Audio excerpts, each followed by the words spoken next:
The lonely planet. The stars moved slowly outside the big glass window of the space station, and Elliot stood near the control panel looking at the dying planet below. The planet was red and cold and quiet like a body with no soul left, and Elliot had been here for many months working alone, watching the last signs of life disappear from the surface. He was the last scientist on the station, and he had only one job to do: study life and try to save what was left of the human race.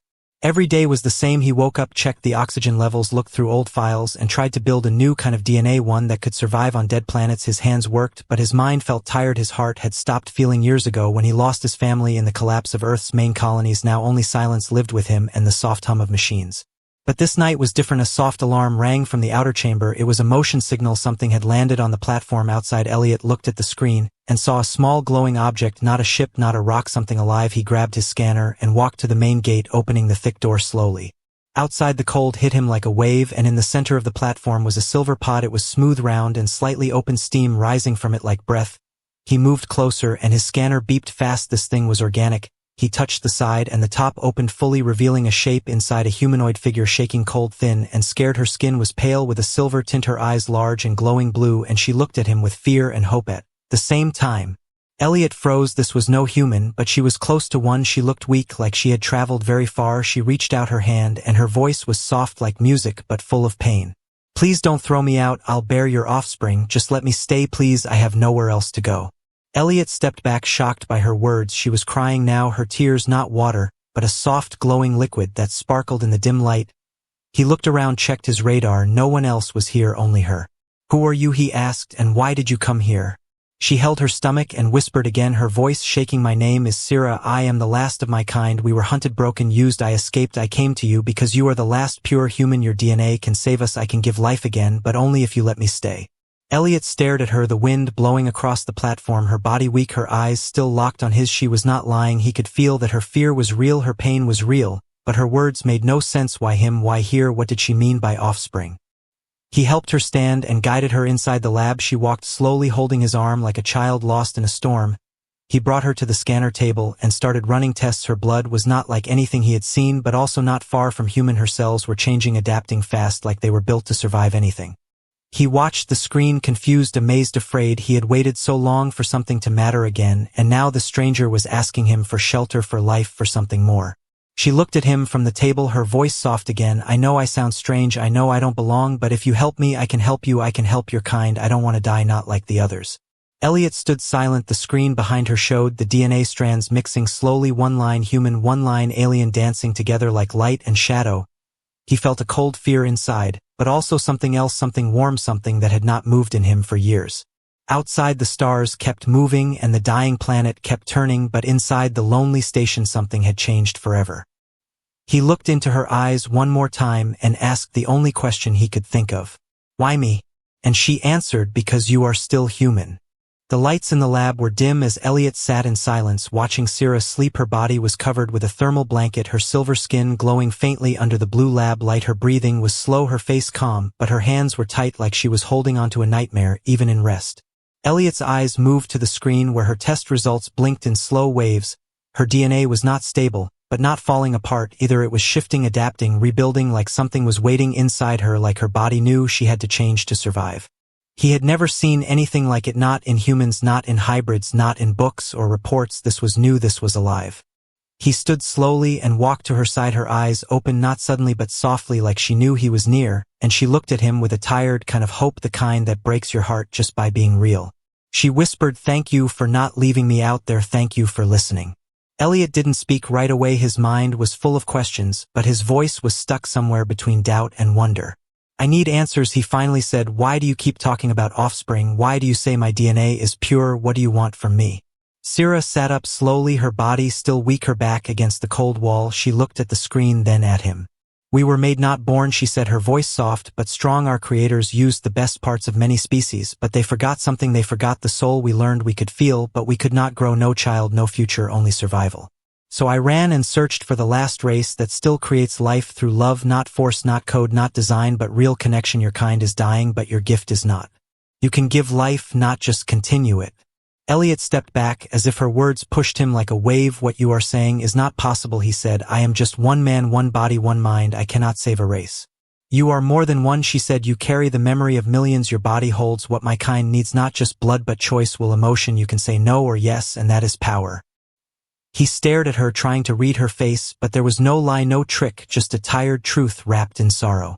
Before I came here, I was part of a breeding system, she said, voice breaking. We were matched by numbers, not names. No one asked us if we wanted to bring life. No one asked if we wanted to be mothers. They used us, and when we failed, they erased us. Her eyes were wet but glowing. I don't want to give birth in a lab. I don't want to die with no name. I want to choose, and I chose you. Elliot felt something inside him crack, not from fear but from memory. The day he lost his daughter, the sound of her crying in a broken world, the way he held her close before the sky burned. He looked at Sira, and for a moment he did not see an alien. He saw someone like him, someone who lost too much and still dared to hope. If I let you stay, he said slowly, there will be rules. I need truth, no secrets, no hidden plans. Sira nodded. I will tell you everything you want to know. He walked to the console and turned off the outside beacon. No signals would go out from now on. No one would find them easily.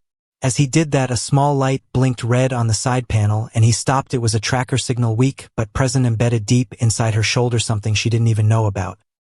His hands moved fast, pulling up the scanner and locking onto the signal.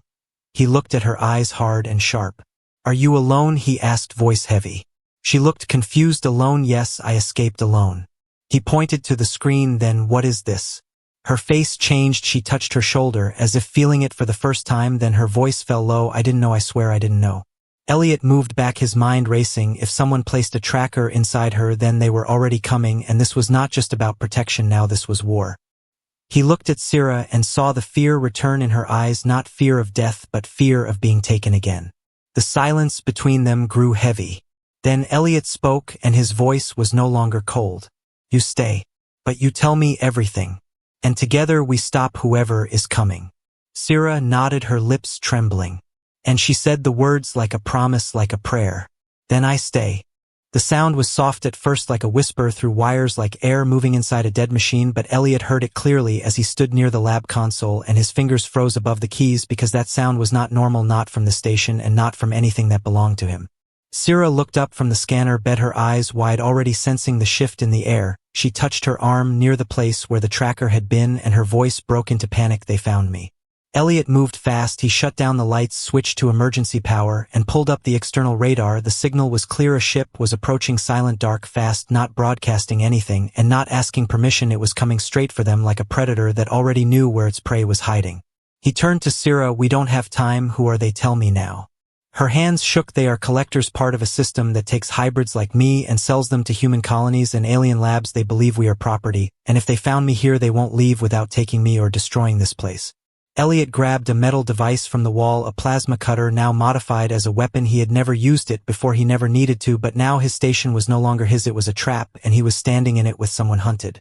We have to move, he said. Follow me, stay behind no matter what. They ran down the narrow corridor, past the DNA chambers, the glass tanks glowing in red warning lights, and the cold breath of the station surrounding them like fog from a broken dream. Elliot opened the hidden lower hatch, a place even Earth Command forgot existed. It was where failed experiments were kept, things no one ever wanted to see again. Now it was their only path. As they entered the dark underlab, the main deck above shook. A sound like metal tearing filled the air. The enemy ship had docked, and someone or something was cutting through the airlock. Sira's breath caught in her throat. They will smell me. They have tech that reads biofrequency. Elliot pulled out a cloaking collar, one of his old failed projects. It never worked fully, but it could mask her signal for a few minutes. He locked it around her neck and whispered, this will hurt, but it may buy us time. She nodded, not in fear, but in trust. Above them, the sound of boots, metal hard, fast, and many echoed through the steel floors. They were inside, and they were searching. Sira grabbed Elliot's arm and said, you should leave me, save your data, your work. If they catch both of us, nothing will survive. Elliot looked at her, his jaw tight and his voice like steel. I already lost one life. I will not lose another now. We leave together or not at all. The tunnel below was narrow, filled with old broken shells of machines that once tried to build life. Now they only watched in silence as the two figures ran past them like ghosts running from death. Then a sound from behind them, a hiss, a beam of white light cutting the tunnel wall. Elliot pushed Sira forward. Go, move now. One of the hunters had found the hatch and followed them, its body tall, armored face covered with a mask, glowing red eyes scanning for heat, motion, memory. It raised a weapon and spoke in a voice like glass breaking. Target acquired, return protocol initiated. Elliot fired first. The plasma cutter burst into blue light, hitting the side of the creature, and it staggered back but did not fall. These things were built to chase, not to stop. Sira turned and raised her hand, and for the first time Elliot saw what she truly was: not weak, not soft, but fire. Her skin glowed brighter, her eyes turned silver, and her voice changed into something ancient. She spoke one word, not from Earth, not from any language Elliot knew, and the air around the creature shook. Its weapon dropped, sparks flew, and the tunnel lights burst one by one. Elliot grabbed her hand, and they ran again, hearts pounding, breath heavy, tunnels shaking with more footsteps coming. They reached the end of the line, an old emergency pod only built for one. Elliot looked at it, then at her. "You go," he said. "I will cover the door, lock it from here." But she said, "No, if you stay, I stay." He shook his head. "I can build again, I can hide again. You are the future. They want what you carry, they fear it." Suddenly the tunnel behind them exploded, a wave of fire and metal, and the enemy was there again, more than one now. Sira turned and screamed, not with fear but with power. The ground cracked, the pod lit up, and Elliot saw her body glow like a star in a dying sky. He grabbed her again, and they jumped into the pod together just as the blast wave hit the wall and the door sealed behind them. Outside, the enemy ship circled like a shark, waiting for the blood to rise. Inside the pod, silence fell again, broken only by the soft hum of escape engines starting. Elliot looked at her, breathless, covered in dust and light, and she looked at him like someone who had just chosen to fight instead of run. He didn't say anything, just watched as she took his hand and held it tight. Somewhere behind them the station burned. Somewhere ahead of them a future waited, unknown, unwanted, but still alive.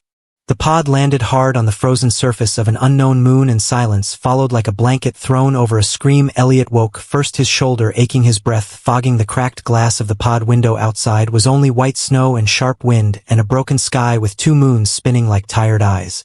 Sira opened her eyes slowly and looked around, confused. "This is not a safe zone," she said, voice dry. "This is not on the map." Elliot pulled the emergency beacon offline. He had done it on purpose. He knew they could track standard escape paths, but this place was lost, erased from the colony network, a graveyard moon abandoned after failed mining operations years ago. No one came here now. They stepped outside, boots sinking into the cold dust, the wind sharp like knives, but the silence deeper than fear. Elliot scanned the area, found an old bunker buried under ice, its doors rusted but still locked with human code. He entered the override, and the door creaked open like something inside was holding its breath. The lights inside flickered alive as they stepped in. Old Earth tech everywhere, metal walls covered in dust and forgotten fingerprints. This place was a secret, a vault not meant to be found, and yet here they were, hunted and hiding inside a ghost made of wires and memory. Sira looked around, her body tense. "This place smells like fear." Elliot said nothing, but he felt it too. Something was wrong here, something old and watching. They walked through narrow halls, past broken cameras and screens that still blinked error codes like they were trying to speak. Then they found the central room where bodies still sat in chairs, skeletons in uniforms, one of them holding a photo of a child and a note that said, "Forgive me, I tried." Sira covered her mouth, her voice a whisper. "What is this place?" Elliot moved to the main console, connected his pad, and downloaded the last logs. The files loaded slowly, old files from a failed mission marked confidential, unauthorized hybrid breeding program project. Eden status failed, containment breach, 0 survivors. He kept reading, each word heavier than the last. Earth Command had tried to create hybrid soldiers right here using alien DNA and human test subjects. The result was not life, but something else, something that broke the lab from inside and killed everyone before it could be shut down. "This is where they started," he said. "This is where they tried to do what you are now." Sira stepped back, eyes wide. "No wonder they called my kind a threat. They made us monsters before we ever had a chance to be alive." Elliot was about to answer when the alarm blinked again. Motion detected outside, but it was not the alien ship, not the hunters from before. This was different. The ID signature was human. Earth Command shuttle inbound, ETA 5 minutes. He stared at the screen, confused, shocked, angry. How did they get here? Sira's voice cracked. "Maybe they were never far. Maybe someone on your side was watching all along." The door shook once, then twice, then burst open, and what stepped inside was not a creature, not a robot, but a man dressed in Earth Command uniform, face calm, eyes empty like someone who had forgotten how to be human. "Hello, Elliot," he said, voice smooth. "You were always clever but never obedient." Elliot stepped forward, fists tight. "What are you doing here? This moon is off limits." The man smiled. "Nothing is off limits when a weapon is missing, and she is our weapon." He looked at Sira like a lab sample, not a person. She stared back like fire trapped in ice. Elliot moved in front of her. "If she's a weapon, then so am I, and you can't have either of us." The man raised a small device and pressed a button, and suddenly Sira fell to the ground, her body shaking, her voice choking. Something inside her had been triggered, something Elliot didn't know was there. He rushed to her trying to break whatever signal was hurting her, and the man said calmly, she's built to obey just like the others. You may think she's different, but she's not, and when she gives birth we'll take the child too. Elliot's blood turned to ice. He grabbed the nearest pipe and swung it at the device, breaking it from the man's hand. Sparks flew. Sira gasped, and her eyes flared silver again. The air in the room bent like heat on metal, and everything went still. She stood slowly, pain still in her limbs, but fire rising again in her veins. No more, she said, her voice not loud but unshakable. No more cages, no more control. The man reached for another weapon, but Elliot was faster. He tackled him to the ground, hands locked around his throat, eyes burning with something he thought he had lost long ago: rage, love, purpose.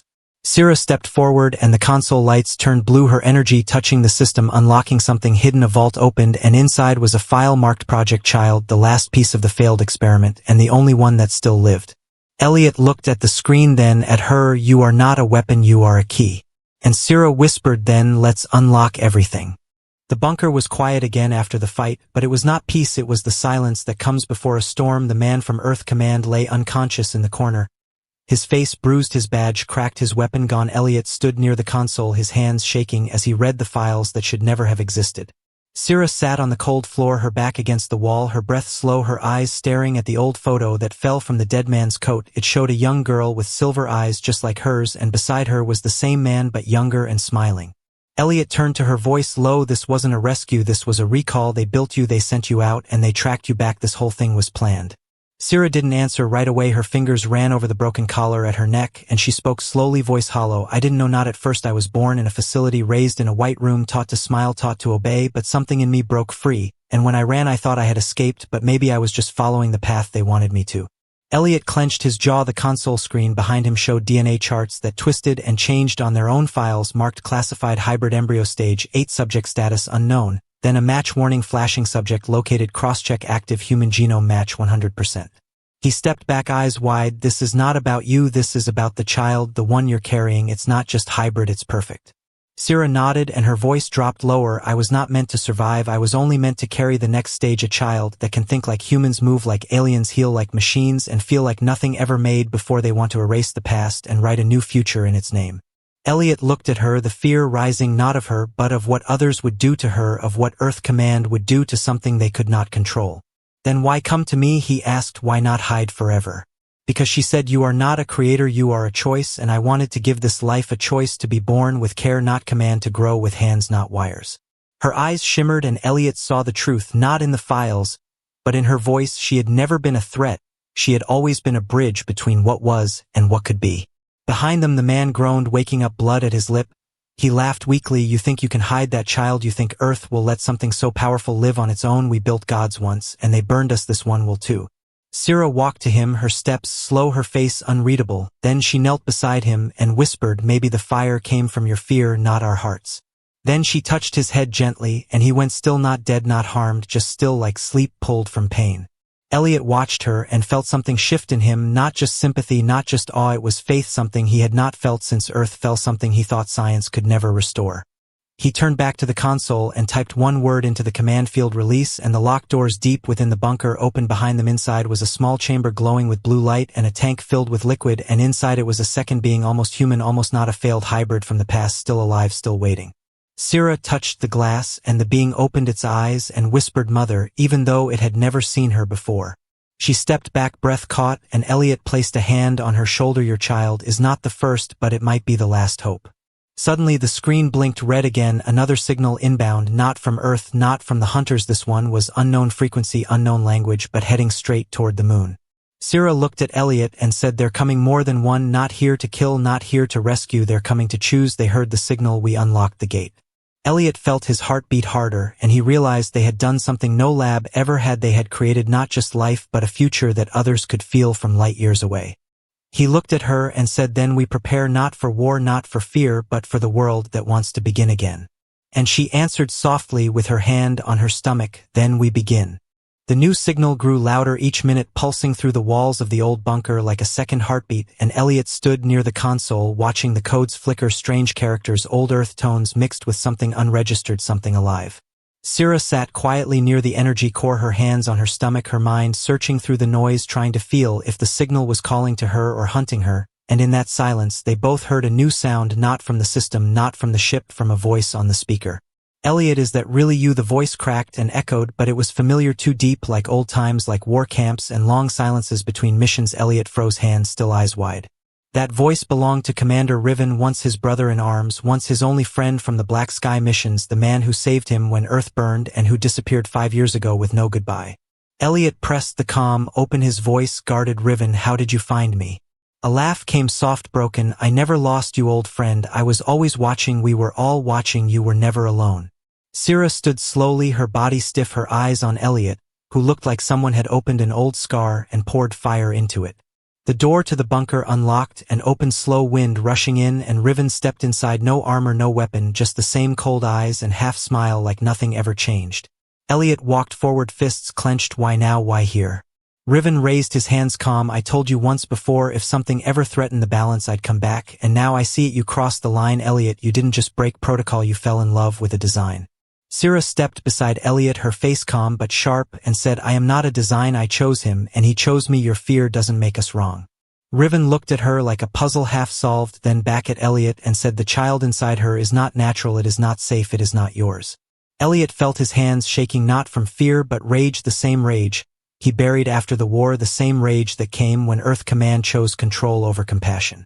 "You knew what they were doing," Elliot said, voice hard. "You knew about Eden. You knew they were making hybrid carriers. You helped them, and you let me believe I was saving lives." Riven's smile dropped. "I helped build it, yes. I believed it would end war, but then the tests failed, the subjects turned, and the ones who didn't were hunted and erased. You should have walked away when you had the chance." Elliot looked at him, eyes burning. "I did walk away, but now I'm standing for something real, and I won't let you take it." Riven's voice lowered. "Elliot, I'm not here to arrest you. I'm here to warn you. The council knows she's pregnant, and they want the child alive, but not for peace, for power. They will come, they will offer safety, and then they will cut her open and call it science." Sira stepped forward, her voice steady. "You knew all along, and yet you still served them." He looked at her, and for a moment there was pain in his face, a flicker of regret, and then it vanished like a breath in frost. "I don't serve them. I control what I can, so monsters don't get out of the cage." Then Elliot asked the one question that changed everything. "If you knew they'd come, why lead them here?" Riven didn't answer, and Elliot's heart dropped. The silence was his answer.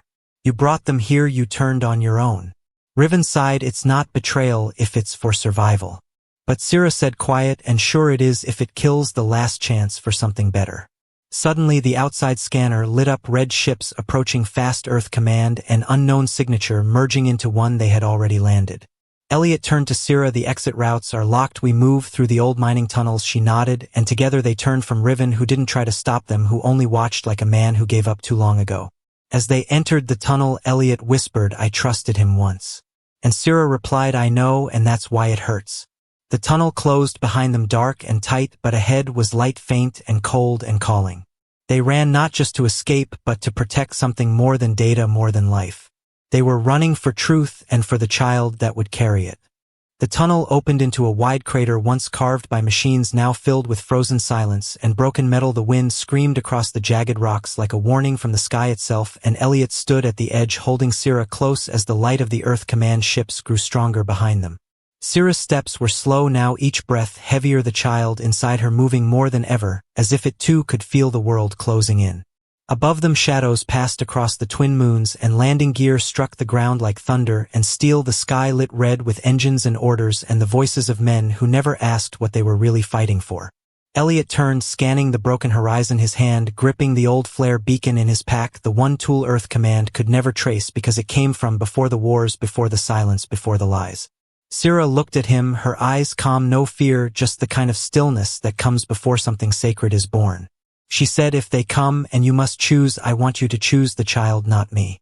Elliot shook his head hard, his voice cracked. "No, I won't choose between light and the flame that carries it." She placed a hand on his chest, her touch warm even in the frozen wind, and whispered, "Then promise me you'll protect what we started, not with weapons, not with hate, but with truth." Then the voice came again, loud and cold across the speakers from the ships above. "This is Earth Command. Surrender the hybrid subject and stand down. You have 1 minute." Elliot stared at the beacon in his hand and remembered the old signal, the one buried in Project Eden's archive. It was a call not for rescue, not for backup, but for broadcast, for truth. He looked at Sira and said, "If they see what you really are, what we really made, maybe they'll fear it, but maybe just one will understand." She nodded and said, "Then show them." He pressed the beacon and light burst from the crater, not a weapon, not a flare, but a memory feed, a live stream of everything Project Eden ever did, all the files, all the lies, all the failures, and one success: Sierra and the child. Above the ships paused, their weapons still armed, but their screens now full of truth, and from that truth came confusion, came panic, came silence. Then the second ship landed, but not from Earth. Its body was smooth black, no markings, and its door opened without a sound, and from inside came beings tall and bright, their faces not human, not alien, but something beyond, something that shimmered with memory and motion and light. Sierra gasped. They came, the ones who heard the signal, the ones like me, or what I might become. The beings looked at her not with fear but with recognition, and then they looked at Elliot and nodded once, slow, like a bow of respect. From the Earth command ship a new figure stepped out, Commander Riven, bruised, beaten, but still standing. He saw the beacon still glowing and said, "You sent truth into a world built on fear." Elliot faced him, eyes tired but steady, and said, "Truth doesn't ask for permission." Riven looked at Sierra and the child and the beings from the other world, and then he lowered his weapon, not because he agreed but because something in him remembered what hope felt like. Behind them one of the soldiers raised his rifle, but another knocked it away. Silence held like glass between fire and forgiveness. Sierra fell to her knees, the child ready now, the time close, and Elliot caught her gently, the wind circling them like breath, like prayer.